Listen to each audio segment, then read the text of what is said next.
everyone, this is Shel C from Paper Actio Studio, and today I'm sharing with you a collaboration I did for some Flamingo art with Audie G Art channel. She has some great projects over there that she made using flamingos, and I will be putting links everywhere so you can go see it, because obviously you're going to want to. So to start out with, I drew a flamingo on this 7 by 14 long canvas. I picked this canvas because it's long and narrow, just like a flamingo, and I thought that would be really cool. It's from Walmart. It's cheap, and it kind of feels like plastic. It's very strange. I had a little bit of trouble with it, especially because I was starting out with a water-soluble media. I drew with a pencil with my soft-leaded graphite, and then I went over the lines with a navy blue Inktense pencil and activated that with water just so that I could see the lines better and so you could see the lines better on the video. Kind of hard to see that graphite. The next thing I wanted to do was to add these very bright tropical flowers, because when I think of flamingos, I think of pink and I think of the tropics, because I guess mostly they're probably down in Florida. I don't know. But I figure these kind of flowers would be around them. It would be a very tropical scene with lots of pinks and turquoise for, water. And so that was my plan. So I collaged on this napkin. I have no idea where I got it. I think in a swap. Really cool, bright napkin. And I'm using matte liquid medium for this to glue on the napkin, and trying not to go over it too much because I'm a notorious napkin terror. Terror as in I tear it, and terror as in the napkins are terrified of me because I'm constantly tearing them. So once those were on, then I decided to start on my background. I wanted to have some pattern in the background, and so I decided to use some stenciling. And I'm using first a couple colors. It's cobalt teal and light green, phthalo light green or something like that, together with a little bit of white gesso, just kind of mixed on a sponge. And this stencil is called Onion, I think, Onion or Onion Skin. It's from Balzer's Designs, manufactured by the Crafters Workshop, I believe. So I'm just sponging that on around just because I want some texture in the background, not necessarily something you can feel, but visually that you can see. And I figured this is the way to do it. Then the next thing that I do is get out my Neocolor 2 crayons, and I start to add color. This is just my first layer, of course. Actually ended up being my last layer, I think. But you know what I mean. It's the first layer. It's just adding color. I'm kind of filling out the leaves on the flowers because, of course, on a napkin they're all overlaid on top of each other. So when you go to try to take out a particular piece of the napkin, you don't get the whole edges completely because they're attached to other things. Does that make sense? I don't know. Am I crazy? Anyway, I use a couple different colors of greens and just kind of fill out the leaves all around the flowers because it was bothering me that they weren't all the way filled out. Then I start in with the background, and I've got a light blue, a medium blue, and kind of a turquoise, and I'm just scribbling them around in different areas. And then I'm taking my water barrel brush and dipping it in that leftover white gesso and just going around and coloring in using the pigment from the Neocolor to tint the water and the gesso as I'm going. And then if it starts getting too dark, I'm just blotting it a little bit with a wet baby wipe because I want to be able to see the stenciling in the background, although not having it super prominent, but still be able to see it. And then just to add a little bit more watery interest, I take some Brusho turquoise and sprinkle it on there and then spritz it with water and add kind of some little splotches of darker color that way. And I know you're saying to yourself, okay, that's all watercolor stuff. How is that going to stay on the canvas? Well, for one thing, I am blending as I'm going with gesso on my water barrel brush, but also I plan to seal this I plan to seal it thoroughly with spray sealer, so it will all seal in all that water-soluble media. Because I felt like doing water-soluble media because it was water in the background. That's why. It's just how I think. So I go all around the background and do this, adding the neo color and then sprinkling in a little bit of brusho, smishing it around with water, splotting it with the baby wipe if I think that I need it to be a little bit soaked up in a spot. If there's too much water or there's too much pigment, because I really want it to be just like, I don't know, watery. I want it to be watery, okay? It's watery. That's the best way I can describe it. Now I am jumping ahead during this video. I'm not showing every single second because this canvas did take me about 3.5 hours and I need to condense it down to something that you guys will watch. So it's sped up, and it's also like if there's a repetitive part, I'm taking it out. So I just keep going with the background until I'm happy with it. Then down here where he's standing in the edge of the water, I color that darker so that it will stand out from the other background. Because, you know, they stand in the water and pick up little shrimps out of the water. That's how they get their color. Red shrimps. Tried to tell my kid that because I'd learned that somewhere. I don't know when. And he totally didn't believe me. He's like, so what you're telling me is they're pink because they eat pink shrimp. Yes. Yes, that's true. He thought I was crazy. Okay, so then I've got my light pink, and I'm just starting to add some color. I did stencil in to the flamingo some flowers because I wanted there to be pattern, but it ends up getting all covered up, so I didn't show the stenciling part because it's not going to be there in the end anyways.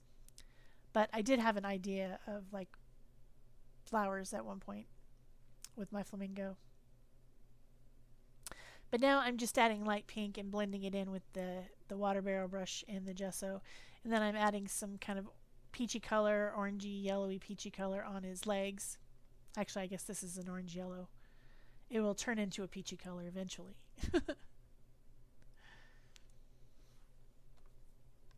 Their legs are very skinny. Very, very skinny. So right now, as I'm looking at it on the video, and actually as I was looking at it, it kind of looks like a swan at this point, a pink swan, but I fix it. Okay, so when I was deciding to do this project, I thought that I wanted neon colors, like literally neon colors. So I went and bought some neon craft paint at Walmart, and that's what I'm using on these flowers. Neon pink, neon orange, neon yellow, like not just bright, but neon. I think this would glow in the dark if you had a black light. I'm pretty sure it would glow in the dark. Then I have this neon green as well for the leaves, so I'm applying that just using a brush.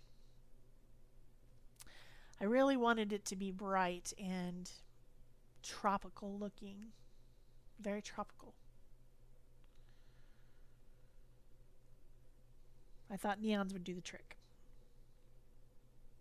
Also, I was kind of thinking of those plastic flamingos that people have had in their yards before. And they seem to me to be almost a neon pink. So then I start in adding more color to my flamingo, and I'm using a darker pink now, and then kind of going in with the neon. The neon is very, very translucent. It's not opaque at all, and so it would not color. Like if I tried to paint it with the neon, it just wouldn't cover. It would be just see-through. So I'm blending, kind of blending white and the neon pink and a darker pink acrylic paint together to get kind of a mottled effect on the flamingo. I want it to look like sheen on feathers, little feathery feathers, really tiny ones. So that's what I'm trying to go for. And then on his back, he's got bigger feathers, or she. It could be a she, it could be a he, I'm not sure. It's pink, but that doesn't necessarily mean that it's a she. We don't want to be colorists here. Also, they seem to have some sort of a peachy color as well, so I'm kind of blending in as I'm going with a little bit of the neon orange too to make more of a peachy color in some places. And I'm just at this point covering up everything, making flamingo a pink flamingo, because I have an idea of what I'm going to do with this back, which you will see. But I wanted to get it all painted in.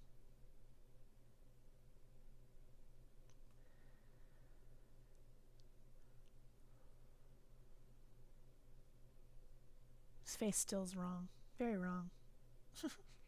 I'll fix it. Don't you worry. I'll fix it.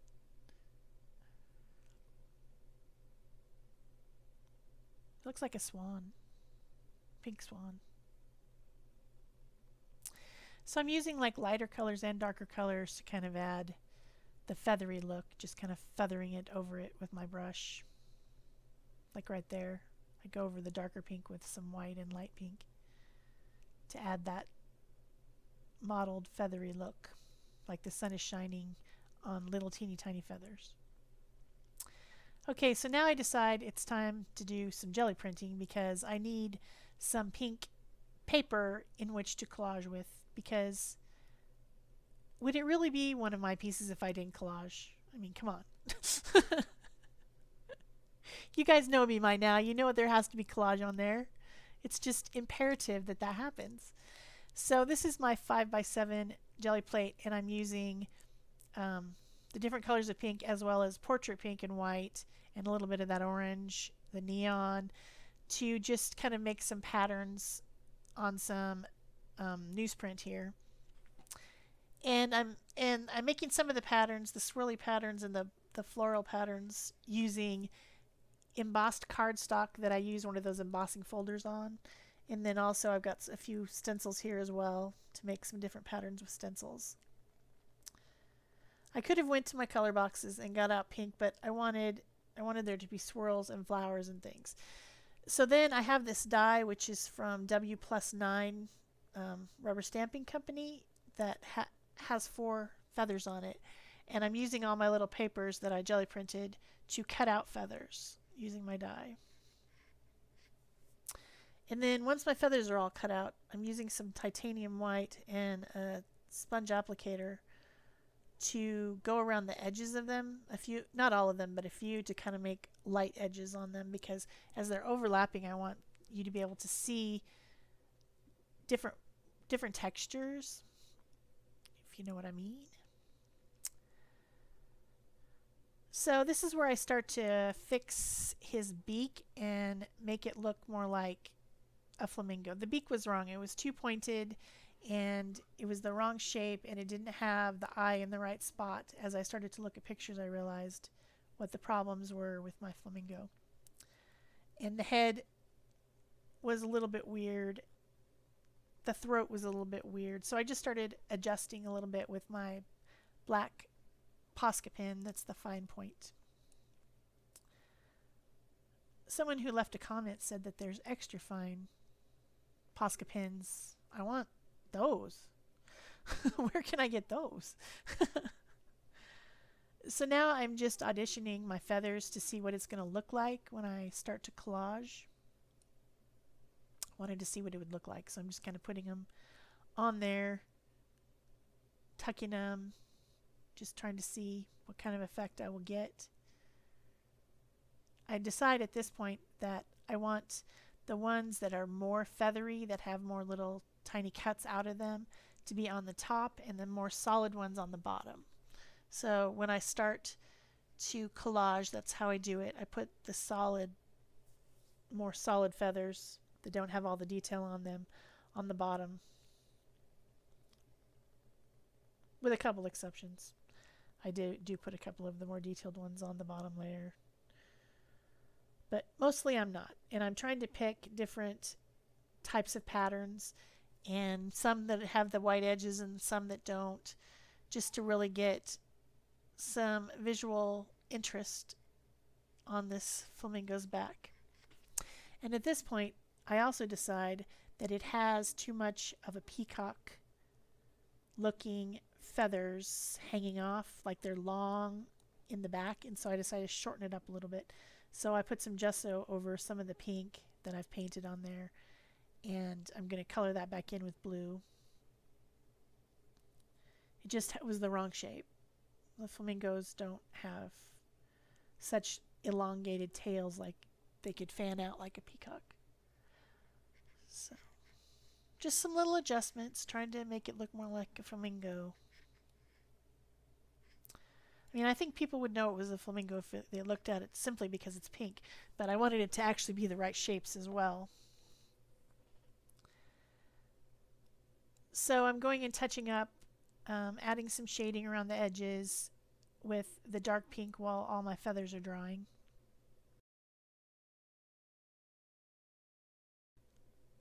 And then I get out some black, and I'm adding shading underneath the feathers. So that's where his wing would come down, kind of. And most of this feathery stuff is wing. So I'm adding shading underneath there, and then going through and adding shading underneath some of the collaged feathers as well, because I know I'm going to be putting another layer on top, and I want places of darkness showing through underneath so that you can see that there's another layer on top. Hopefully.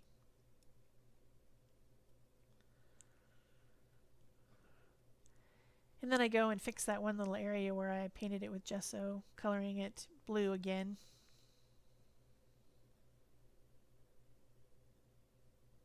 Adding a little bit more shading around it.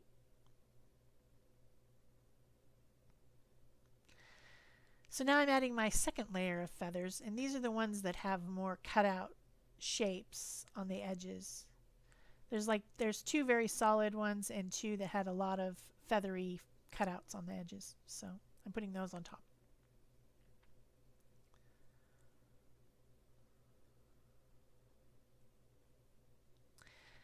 You might notice that as I do my canvas, I do paint the sides as well. I just want this to be able to, you can just take a thumbtack, stick it on the wall, and just hang it up that way.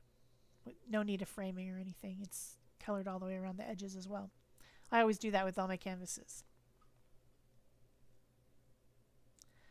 Another option that I see other people do is to paint the edges black, but I never do that. I just make the color extend all the way around. So now I've got a combination of some orange, some white, and a little bit of that pink, and I've got kind of a peachy orange color for his legs. And I'm also adjusting the shape on the bottom leg because for some reason it got really fat on one side. Not sure what happened exactly. I think I was making a knee joint, but since it's underneath the other leg, you can't really see that it's a knee joint. It just seems to be fatter there, like it's not the right width all the way down. So I fixed that. And doing some white highlights on the legs as well to make them have more texture. And then I'm going in and putting the white in the places on the beak where it's supposed to be, and then that other little section right there needs to be a peachy pink color. I think that's where they hold their food. I haven't done any research. I probably should have before I started talking. Because, you know, there's somebody out there watching who's a flamingo expert, and I am not. I should not talk about things that I don't have the absolute answer.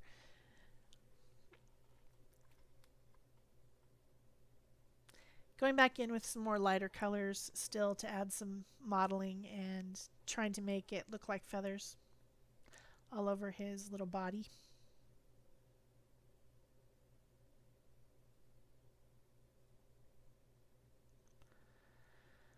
Okay, now we're going to do the finishing details. Instead of making a smooth black line, I'm making a very sketchy, yeah, that's really the only way that you can say it. It's not a smooth line, and when you look at the close-ups, you'll be able to see that. That was intentional. I did that on purpose. I wasn't just having a palsy moment or something. I wanted this canvas to be fun. I didn't want it to be perfect and even and straight and boring. I wanted it to have life. I wanted it to have shape. I wanted it to be having movement, and that's the reason that I made all the sketchy lines. I like to do this as a last layer. I think it's a lot of fun. But that outer line, really sketchy. Trust me. Then I go around the flowers as well with the black fine tip Posca, and I'm doing it again very loosely. I'm holding my hand back and moving it very quickly and loosely to get that not quite precise look, because that's the way I wanted it to be. I wanted it to be fun. Fun. So if you're enjoying this video, be sure to give it a thumbs up and, leave me a comment, share it with your friends, all those things. Subscribe, of course, if you haven't done that already. And the other thing I really want you to do is go check out Audie's video. I'll put an iCard up there in the corner on the right-hand side so that you can click on that, and I'll show you a picture of what she made at the end of the video. And also I'll put a link to her video in the description box below because I don't want you to miss it. And still adding sketchy lines. I ended up putting sketchy lines around the feathers in the back as well, just to make them stand out a little bit more. The colors weren't as different as I expected on my jelly prints. Like, I thought I was going to have some real light and some real dark, but they're all kind of monochromatic, so I'm of course going to put the lines in there as well. Then I go over it again with my white pen because I like it. I always use my white pen at the end, and I'm doing the very loose, fast, sketchy movements on the flowers and on the bird to add a little bit of highlight here and there, and I really think that that adds a lot. I like it. I would not go without doing that. Then I've got some pink gemstones, and I mean, what Flamingo doesn't want pink gemstones? So I put those on using some Mod Podge Dimensional Magic as glue. These are self-adhesive, but I don't trust them, so I glue them on the canvas as well. A little bit tricky, but fun and cool, and you'll be able to see them in the close-ups. And then my very final touch is to add some white spots here and there using the end of a pencil, using the eraser to just add some dots for a little bit more interest. So that's it for me. Thanks. Bye-bye.